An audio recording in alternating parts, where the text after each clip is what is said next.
ಚಿಕ್ಕಬಳ್ಳಾಪುರದಲ್ಲಿ ಕೃಷಿ ಇಲಾಖೆ ಮತ್ತು ತೋಟಗಾರಿಕಾ ಇಲಾಖೆಯಿಂದ ಪಾಲಿ ಹೌಸ್ ನಿರ್ಮಾಣಕ್ಕಾಗಿ ಬಿಡುಗಡೆಯಾಗಿರುವ ಸಹಾಯಧನವನ್ನು ರೈತರಿಗೆ ನೀಡುವಲ್ಲಿ ವಿಫಲರಾಗಿದ್ದಾರೆ. ರೈತರು ಸಾಲ ಮಾಡಿ ಕಾರ್ಯಾಗಾರವನ್ನು ಸಂಪೂರ್ಣಗೊಳಿಸಿರ್ತಾರೆ. ಆದರೆ ಈವರೆಗೂ ಕೂಡ ಕೃಷಿ ಇಲಾಖೆಯಿಂದ ಯಾವುದೇ ಸಹಾಯಧನ ರೈತರಿಗೆ ಕೊಡ್ತಿಲ್ಲ.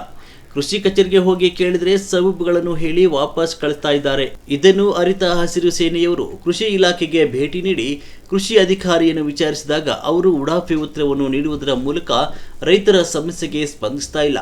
ಈ ದಿನ ಸಭೆ ಕರೆಯಲಾಗಿತ್ತು. ಈ ಸಭೆಯಲ್ಲಿ ನಿಮ್ಮ ಸಮಸ್ಯೆಗೆ ಪರಿಹಾರ ನೀಡಿ ಬಗೆಹರಿಸುತ್ತೇವೆ ಅಂತ ಹೇಳಿದರು. ಅದರಂತೆಯೇ ಹಸಿರು ಸೇನೆಯ ಗೌರವಾಧ್ಯಕ್ಷರಾದ ರಾಜಣ್ಣ ಮತ್ತು ಯುವ ಅಧ್ಯಕ್ಷರಾದ ಡಾಕ್ಟರ್ ವಿನೋದ್ ಕುಮಾರ್ ಗೌಡ ಮತ್ತು ಪದಾಧಿಕಾರಿಗಳು ಕೃಷಿ ಇಲಾಖೆಗೆ ಭೇಟಿ ನೀಡಿ ಉನ್ನತ ಅಧಿಕಾರಿಗಳನ್ನು ಸಂಪರ್ಕಿಸಿದರೆ ಅವರು ಹೇಳಿದ ಉತ್ತರ, ಈ ದಿನ ಈ ಸಭೆಗೆ ಬರಬೇಕಾಗಿದ್ದ ಅಧಿಕಾರಿಗೆ ಆರೋಗ್ಯ ಸರಿಯಿಲ್ಲ, ಅವರು ರಜೆಯಲ್ಲಿದ್ದಾರೆ, ಮುಂದೆ ನೋಡೋಣ ಅಂತ ಹೇಳಿದ್ದಾರೆ. ಇದಕ್ಕೆ ಆಕ್ರೋಶ ವ್ಯಕ್ತಪಡಿಸಿದ ಹಸಿರು ಸೇನೆಯ ಪದಾಧಿಕಾರಿಗಳು ಅಧಿಕಾರಿಗಳೊಂದಿಗೆ ಮಾತಿನ ಚಕಮಕ ನಡೆಯಿತು. ಆದರೂ ಸಹ ಹಸಿರು ಸೇನೆಯ ಪದಾಧಿಕಾರಿಗಳು ರೈತರು ಸ್ಪಂದಿಸ್ತಾ ಇಲ್ಲ. ಹೀಗೆ ಆದರೆ ರೈತ ಆತ್ಮಹತ್ಯೆ ಮಾಡಿಕೊಳ್ಬೇಕಾಗುತ್ತೆ. ಸರ್ಕಾರದ ಸ್ಕೀಮ್ಗಳನ್ನು ರೈತರಿಗೆ ತಲುಪಿಸುವಲ್ಲಿ ಕೃಷಿ ಇಲಾಖೆ ವಿಫಲವಾಗಿದೆ. ಈ ಸಹಾಯಧನದ ಅವಧಿ ದಿನಾಂಕ 30/3/2026ಕ್ಕೆ ಮುಕ್ತಾಯಗೊಳ್ಳಲಿದೆ. 30ನೇ ತಾರೀಕಿನವರೆಗೂ ರೈತರಿಗೆ ಸತಾಯಿಸಿ ಓಡಾಡಿಸಿ ರೈತರು ಓಡಾಡದೆ ಹೈರಾಣಾಗಿ ಸಹಾಯಧನ ಕೇಳದಂತೆ ಆಗಬೇಕು ಅಂತ ಕೃಷಿ ಅಧಿಕಾರಿಗಳ ಮನಸ್ಥಿತಿ ಇದ್ದಂತಿದೆ. ಆದ್ದರಿಂದ ಇಂತಹ ಅಧಿಕಾರಿಗಳಿಂದ ರೈತರಿಗೆ ಕಿಂಚಿತ್ತೂ ಉಪಯೋಗವಾಗ್ತಿಲ್ಲ. ಆದ್ದರಿಂದ ಮೇಲಧಿಕಾರಿಗಳು ಶೀಘ್ರವೇ ಸಂತ್ರಸ್ತ ರೈತರಿಗೆ ಪರಿಹಾರ ಧನವನ್ನು ನೀಡಿದರೆ ಮುಂದಿನ ದಿನಗಳಲ್ಲಿ ಉಗ್ರವಾದ ಹೋರಾಟವನ್ನು ಮಾಡಬೇಕಾಗುತ್ತೆ ಅಂತ ಹಸಿರು ಸೇನೆಯ ಗೌರವಾಧ್ಯಕ್ಷರಾದ ರಾಜಣ್ಣ ಮತ್ತು ರಾಜ್ಯ ಯುವ ಅಧ್ಯಕ್ಷರಾದ ಡಾಕ್ಟರ್ ವಿನೋದ್ ಕುಮಾರ್ ಗೌಡರವರು ಎಚ್ಚರಿಸಿದ್ದಾರೆ.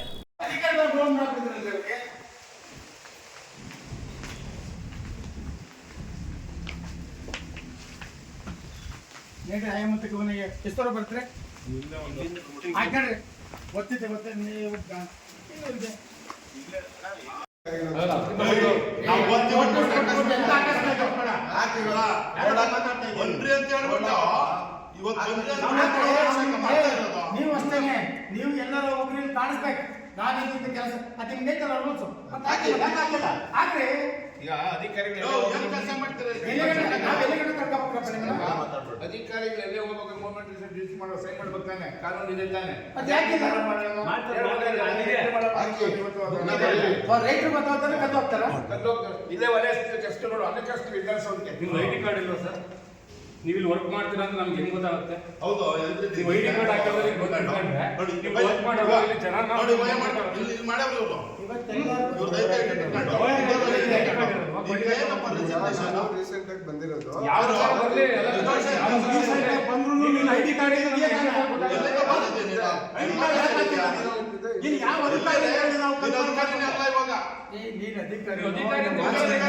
ಯಾವ ಅಧಿಕಾರಿ ಪಬ್ಲಿಕ್ ಆಗಿ ಬಂದಿದ್ದೀವಿ. ಪಬ್ಲಿಕ್ ವಾಚ್ಮನ್ ಹೆಂಗ್ ಗೊತ್ತಾಗುತ್ತೆ? ಏನ್ ಅನ್ಬೇಕಪ್ಪ ನಮ್ಮ ಪೋಸ್ಟಿಂಗ್ ಏನಪ್ಪ? ಏನ್ರಿ ಚಿಕ್ಕಬಳ್ಳಾಪುರ ತೋಟಗಳನ್ನಷ್ಟು ನೀವು ಈ ಮಟ್ಟಕ್ಕೆ ರೈತರಿಗೆ ಮೋಸ ಮಾಡ್ತಾರೆ.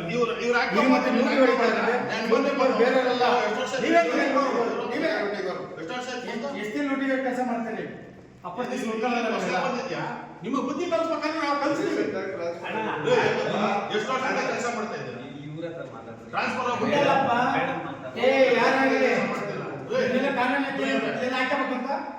ಹಾಕೆ ಬರ್ತಾನೆ. ನಾವು ಬಂದು ನೋಡ್ತೀನಿ, ನೀನೇನ್ ಮಾಡ್ತೀಯಪ್ಪ, ನಿನ್ಗೆ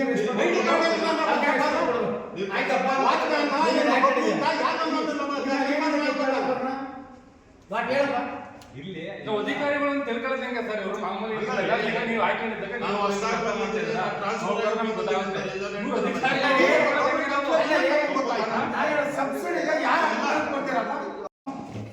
ಅಯ್ಯರ್ ಆಫೀಸರ್ ಮಾತಾಡೋ ನನಗೆ ಗೊತ್ತಾ ಸರ್? ಯಾಕೆ ಬಂದಿಲ್ಲ ಇವತ್ತು? ಇವತ್ತು ಮೇಡಮ್ ನವ್ರು ಬಂದಿದಾರ ಬಂದಿಲ್ವ ಸ್ವಾಮಿ? ಮೇಡಮ್ ನವರು ಅನ್ಎಕ್ಸ್ಪೆಕ್ಟೆಡ್ ರಜಾ ಹಾಕಿದ್ದಾರೆ. ಕಾರಣ ಹುಷಾರಿಲ್ಲ ಅಂತ ಹೇಳವ್ರೆ. ಇವತ್ತು ಎಷ್ಟು ದಿನಾಂಕ ಹೇಳ್ರಿ? ಇವತ್ತು 4 ನಾವು ನೋಟಿಸ್ ಕೊಟ್ಟು 4ನೇ ತಾರೀಕು ಬನ್ನಿ ಅಂತ ಹೇಳಿ ಇವತ್ತು ಮೈಗೆ ಹುಷಾರಿಲ್ಲ ಮನೇಲಿ ಕೂತ್ಕೊಂಡ್ಬಿಟ್ರೆ ರೈತರಿಂದ ಆಫೀಸ್ ಸುತ್ಕೊಂಡು ಓಡಾಡ್ಬೇಕಾ? ಈಗ ನಿಮ್ಗೆ ಯಾವ ಮುಖಾಂತರ ತಿಳಿಸೋದು ನಿಮ್ಗೆ ಅವರು? ಕೇಳ್ಬಿಟ್ಟು ನಮ್ಗೆ ಫೋನೆಲ್ಲ ಹೇಳಿದ್ರು. ಫೋನಲ್ಲಿ ಈಗ ದೂರವಾಣಿ ಮುಖಾಂತರ ತಿಳಿಸಿದ್ದಾರೆ ರಜಾ ಇದೀನಿ ಇವತ್ತು ಅಂತ. ಉದ್ದೇಶಪೂರ್ವಕವಾಗಿ ಇದನ್ನ ರೈತರಿಗೆ ಸಬ್ಸಿಡಿ ಕೊಡಕ್ಕಾಗದೆ ಅದನ್ನ ಹೋಲ್ಡ್ ಮಾಡ್ಕೊಂಡು ರೈತರನ್ನ ಒಕ್ಲೇಪ್ಸೋಂಥ ಕೆಲಸ ಮಾಡ್ಕೊಂಡು ರೈತರಿಗೆ ತಲೆ ಮೇಲೆ ಬಂಡೆ ಒರೆಸೋಂಥ ಕೆಲಸ ಅದು ಏನು ಮಾರ್ಚ್ ಕೊನೆಯಲ್ಲಿ ಆಗ್ಬೇಕಾಗಿರೋಂಥ ಒಂದು ಸಬ್ಸಿಡಿನ ಬೇಕಾಗಿ ಸತಾಯಿಸ್ಕೊಂಡು ಇವರು ಏನೋ ಒಂದೊಂದು ಕ್ರಿಯೇಟ್ ಮಾಡ್ಕೊಂಡು ಯಾರೋ ಒಬ್ಬ ಬೀದಿಯಲ್ಲಿ ಹೋಗೋ ದಾಸೆ ಕೊಟ್ಟ ಅಂತೇಳಿ ಅರ್ಜಿನ್ ಇಟ್ಕೊಂಡು ಅದನ್ನ ಇಟ್ಕೊಂಡು ಅವನ್ನ ಓಡಾಡ್ಸ್ಕೊಂಡು ಕೂತಾರೆ. ಸರಿ ಇಲ್ಲ ಇದು. ವಿಶ್ವನಾಥ್ ಅಂತ ಯಾರು ಸರ್? ವಿಶ್ವನಾಥ್ ಇಲ್ಲ ಇನ್ಫಾರ್ಮ್ ಮಾಡಿದಾರಂತಲ್ಲ ಮೇಡಮ್ ಅವರೇನು ಫೋನ್ ಮಾಡಿದ್ರು? ಮೇಡಮ್ ಮಾಡಿಲ್ಲ ಕೇಳಿ. ಒಂದ್ ನಿಮಿಷ ಫೋನ್ ಕೊಡಿ. ಪ್ರತಿ ಸತಿ ಈಗ ಕೇಳಪ್ಪ, ಈಗ ಕೇಳ್ರಿ ಬಂದ್ರೆ ಈಗ ಪ್ರತಿ ಸತಿ ಆಯ್ತು ಇನ್ಫಾರ್ಮ್ ಮಾಡಿದ್ರಾ? ಮಾಡಿಲ್ಲಪ್ಪ, ನಮ್ಗೆಲ್ಲ ಕಳಿಸಿದ್ದಾರೆ. ನನಗೆ ನೋಡಿ ಹೇಳ್ತೀನಿ ಕೇಳಿ. ವಾಟ್ಸಪ್ ಓಪನ್ ಮಾಡಿ ಅವರು ನಾಗರಾಜ್ ಅವರು ಮೀಟಿಂಗ್ ಕ್ಯಾನ್ಸಲ್ ಆಗಿದೆ ಅಂತ ಏನನ್ನ ಟೈಪ್ ಮಾಡಿ ಕಳಿಸೋರಾ? ಹಿಂದಿನ ಮೀಟಿಂಗ್ ಕ್ಯಾನ್ಸಲ್ ಆಗಿರೋದು ಕಳಿಸಿದಾರಾ? ಮಾತಾಡಿಲ್ವಾ ನಿಮ್ಮ ಹತ್ರ? ಹಿಂದಿನ ಮೀಟಿಂಗ್ ಕ್ಯಾನ್ಸಲ್ ಆಗಿರೋದು ಕಳಿಸಿದಾರಾ? ನಿಮ್ಮ ಹತ್ರ ಮಾತಾಡಿಲ್ವಾ ಅವರು? ಅಲ್ಲ ನಿಮ್ಮ ಹತ್ರ ಏನು ಮಾತಾಡಿಲ್ಲ? ಏನು ಮಾತಾಡಿಲ್ಲ ಬಿಡಪ್ಪ. ಮೀಟಿಂಗ್ ಏನೋ ಕ್ಯಾನ್ಸಲ್ ಆಯ್ತು. ಈಗ ಆಯ್ತು. ಮಾತಾಡಿದ್ರಾ ಇಲ್ವಾ? ಇಲ್ಲ ರೀ, ನಿಮ್ಮ ಮೇಡಮ್ ಮಾತಾಡಿ, ಏನು ಮಾತಾಡಿಲ್ಲ. ಆಯ್ತು, ಇವೆಲ್ಲ ನಾವು ನೋಡಿದೀವಿ. ಮುಖ ನೋಡೋದು, ಕಂಡಕ್ಟ್ ನೋಡೋದು ಎಲ್ಲ ಅವೆಲ್ಲ ಮಾತಾಡಬಾರ್ದು ನೀವು. ನಾವು ಆತರ ಏನಕ್ಕೆ ಬಂದ್ರು ನೀವು ಇಲ್ಲಿ? ಯಾವ ಇಲಾಖೆ ಇದು? ಯಾವ ಇಲಾಖೆ ಇದು? ಯಾವ ಇಲಾಖೆನಪ್ಪ? ನೋಡ್ಬೇಕಾಗಿತ್ತು ಇಲಾಖೆ. ನೀನ್ ಯಾರು ಮಾಡ್ಬೇಕಾಗಿರೋ? ಏನಕ್ಕೆ ಬಂದ್ರು ನಿನ್ ಕೆಲ್ಸಕ್ಕೆ ಇಲ್ಲಿ? ರೈತರಿಗೆ ಏನ್ ಮಾಡ್ಬೇಕು? ಏನಕ್ಕೆ ಏನ್ ಮಾಡಕ್ ಬಂದಿದ್ಯಪ್ಪ? ಏನಿದ್ರೆ ಅದು ರೂಲ್ಸ್ ಪ್ರಕಾರ ಏನಿದೆ ಅದು ಅಂದ್ರೆ ಏನು? ನಮ್ಮ ಹತ್ರ ಅಪ್ ಟು ಡೇಟ್ ಡಾಕ್ಯುಮೆಂಟ್ ಕೊಟ್ಟಿದ್ದೀವಿ. ಏನೇನ್ ಬೆಳೆಗಳ ಬಗ್ಗೆ ಮಾಡ್ತೀವಿ ನೀವು ಇಲ್ಲಿ ತೋಟಗಾರಿಕೆಯಲ್ಲಿ? ಬೆಳೆಗಳು ಏನೇನಿದಾವೋ ಯಾವ್ಯಾವು? ಯಾವ್ಯಾವು? ಹಣ್ಣಿನ ಬೆಳೆಗಳು ಬರುತ್ತೆ, ಹೂವಿನ ಬೆಳೆಗಳು ಬರುತ್ತೆ, ತರಕಾರಿ ಬರುತ್ತೆ, ಬೆಳೆಗಳು ಬರುತ್ತೆ, ಸ್ಪೈಸ್ ಅಂಡ್ ಗಾರ್ಮೆಂಟ್ಸ್, ಸಾಂಬಾರ್ ಪದಾರ್ಥಗಳು ಎಲ್ಲ ಬರುತ್ತೆ. ಇಂಥದಕ್ಕೆ ಎಲ್ಲ ಇಲಾಖೆ ಇದೆ, ಕರೆಕ್ಟಾ? ಈ ಇಲಾಖೆಯಲ್ಲಿ ಯಾರು ಬರ್ತಾರೆ? ರೈತರು ತಾನೇ ಬರ್ತಾರೆ ಇಲ್ಲಿ. ನೀವು ಇರೋದು ಏನಕ್ಕೆ? ನಾವು ಅವ್ರಿಗೆ ಏನಿದೆ ರೈತರ ಕೆಲಸ ಮಾಡಕ್ಕೆ ಇದ್ದೀವಿ. ಕೆಲಸ ಮಾಡೋದು, ಅದ್ ಮಾಡಕ್ ಇದು ಮಾಡಕ್ ಅಂದಂಗೆ ಅದು ಮಾಡೋದು ಇದು ಮಾಡೋದು ಅಂದ್ರೆ ಕಸ ಗುಡಿಸೋದು ಇರ್ತದೆ, ನೀರ್ ಹಾಕೋದು ಇರ್ತದೆ. ಇಂಥ ಪರ್ಟಿಕ್ಯುಲರ್ ಹೇಳ್ಬೇಕು ನೀವು. ಇಂಥ ಬೆಳೆಗಳು ನಾವು ಇಲ್ಲಿದ್ದೀವಿ, ರೈತರ ಕೆಲಸ ಮಾಡಕ್ ಬಂದಿರೋದು ನಾವು, ರೈತರ ಪರವಾಗಿ ಇರ್ತೀವಿ ಅಂತ ಇರ್ಬೇಕು. ಹೌದು ಸರ್. ಅದನ್ನ ಕಲ್ತ್ಕೊಳ್ಳಿ ನೀವೆಲ್ಲ ಇನ್ನು ಮುಂದೆ. ಈಗ ನೋಡ್ರಿ, ರೈತರ ಪರವಾಗಿ ಕೆಲಸ ಮಾಡೋಂಥ ಅಧಿಕಾರಿಗಳಿಗೆ ಗೊತ್ತು. ಯಾರ್ದು ಒಂದು 3 ಕಾಸು ಗಾಸ್ಗೋಸ್ಕರ, ಯಾವುದೋ 3ನೇ ಪಾರ್ಟಿಯನ್ಗೋಸ್ಕರ, 3ನೇ ಪಾರ್ಟಿಯನ್ನು ಇದಕ್ಕೋಸ್ಕರ ಸಂಬಂಧನೇ ಇಲ್ಲ.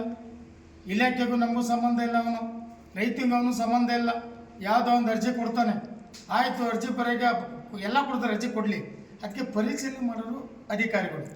ಪರೀಕ್ಷೆ ಮಾಡೋ ಅಧಿಕಾರಿಗಳು ಅವ್ರ ಜೊತೆ ದಳ್ಳೆಳೆಗೆ ಹೊರಿಸ್ತಾರೆ ಅಂದರೆ 5 ಟೈಮ್ ಮೀಟಿಂಗ್ ಕರೆದು ಕದ್ದೋಗ್ತಾರೆ ಅಂದರೆ ಮತ್ತೆ ಪ್ರತ್ಯೇಕ ನೋಟಿಸ್ ಕೊಟ್ಟು ಮೇಡಮ್ ಅವರು ಇವತ್ತು ಬರ್ದಲ್ಲೇ ನಾವೆಲ್ಲ 11:15 ಇಲ್ಲಿ ಬಂದರೆ ಎಲ್ಲರಪ್ಪ ಮೇಡಮ್ ಅಂದರು, ನಮಗೆ ಗೊತ್ತಿಲ್ಲ ಅಂದರು.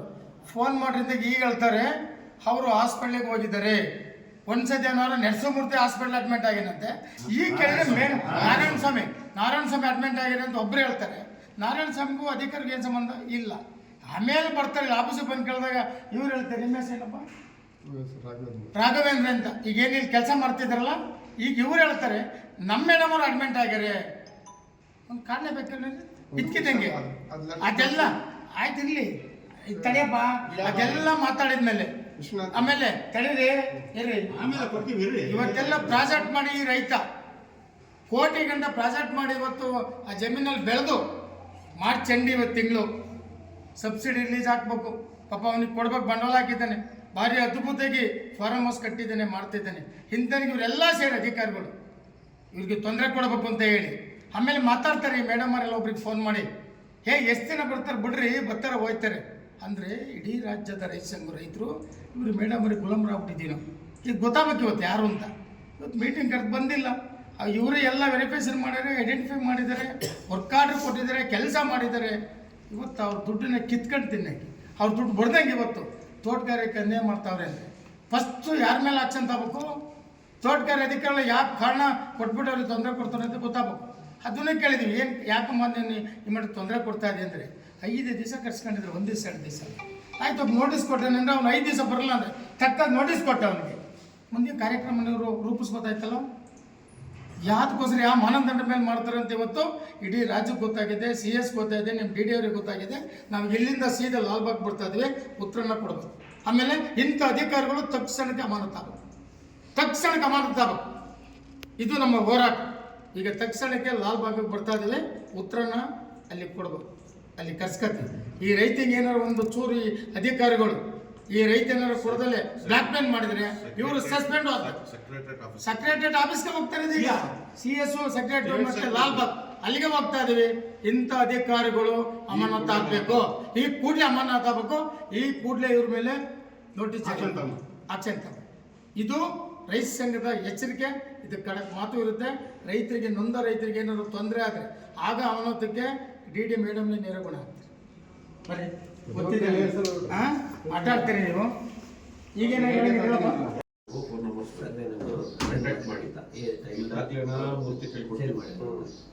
ಯಾರಿದ್ದಾನೆ ಅವನ ಮೇಲೆ FIR ಫೈಲ್ ಮಾಡಿ ಇಮಿಡಿಯೇಟ್ ಆಗಿ ಜೈಲ್ ಗಂಟ ಕೆಲಸ ಆಗ್ಬೇಕು. ಅವ್ನ ಹಾಸ್ಪಿಟಲ್ ಇದ್ದು ಅವನಿಗೆಲ್ಲ ಈಗ ನೆಸಮೂರ್ತಿ ಅವ್ರೇನೋ ಇವತ್ತು ಸುಮ್ಮನೆ ಟೈಮಲ್ಲಿ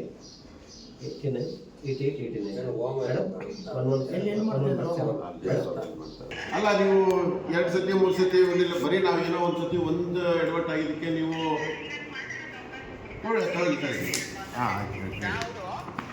ನಿನ್ನೆ ನಾನು ಎಲ್ಲರಿಗೂ ರಿಮೈಂಡ್ ಮಾಡಿದೆ, ನಾಳೆ ಇದೆ ಇಷ್ಟ 11:30 ನಾವೆಲ್ಲ ಬರ್ತಿದೀವಿ ಇರಿ ಅಂತ. ಅವ್ರು ಇಮಿಡಿಯೇಟು ಅವ್ರದೇನೋ ಪ್ರಿಸ್ಕ್ರಿಪ್ಷನ್, ನಾನು ಹಾಸ್ಪಿಟಲೈಸ್ ಆಗಿದ್ದೀನಿ, ವೈರಲ್ ಫೀವರ್, ಅಡ್ಮಿಟ್ ಆಗಿದ್ದೀನಿ ಅಂತ ಮೆಸೇಜ್ ಆಗ್ತದೆ. ಅವ್ರು ಹಾಕೋದ್ ಮೇಲೆ ಅವ್ರು ಆಫೀಸ್ಗೆ ಆಯ್ತು, ಒಂದು ಕೆಲಸ ಮಾಡ್ತೀವಿ ಮೇಡಮ್ ಅವರೇ, ಈಗ ನಿಮ್ಮ ಆಫೀಸ್ಗೆ ಬರ್ತೀವಿ ಅಲ್ಲೇ ಅಲ್ಲಿ.